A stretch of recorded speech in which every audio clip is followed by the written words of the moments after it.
filhos protegei, vossos filhos protegei. Gabriel, pensei que não viesses nunca. Eu estou aqui. Morria de medo só de pensar. Não vamos mais nos separar. E por que não vieste logo? As estradas foram cercadas. Eu não podia passar.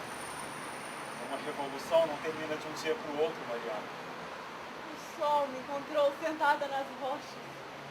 Meus olhos se cansaram de vigiar o vale. Mariana, fomos derrotados.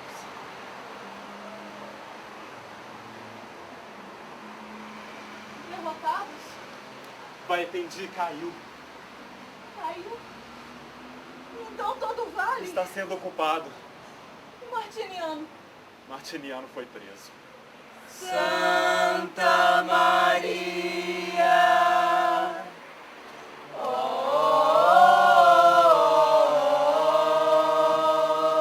Martiniano não corre perigo.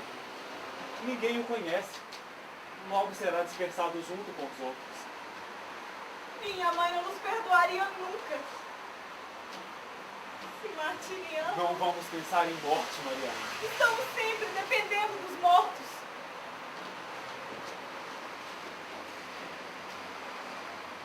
Estamos cercados de mortos.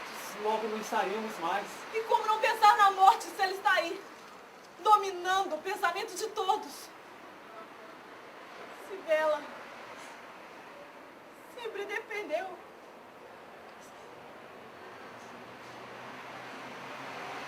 Desculpa, Gabriel, já não sei mais o que digo. O meu pai, ele está muito mal, não é verdade, Mariana? Para ele seria um descanso, Gabriel. Mariana, eu não posso esperar mais. É preciso partir. A ordem de prisão contra mim, Mariana. Foi por isso que eu não esperei Martiniano. Ordem de prisão?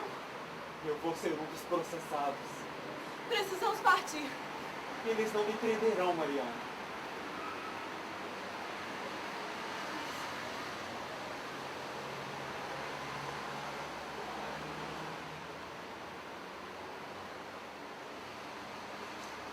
Eu não queria partir assim, Gabriel. Eu te farei feliz.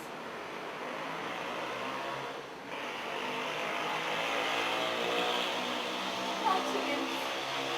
E casaremos o mais depressa possível. Aqui só há mortos. E ódio por todo o vale. Nossas terras nos esperam. Verás como é belo o lugar que escolhi para nós. Perto de uma grande figueira, às margens do Rosário, construiremos nossa casa. As matas, o rio, as terras. As terras, Mariana, são o que há de melhor no mundo. ouve, Mãe de Deus.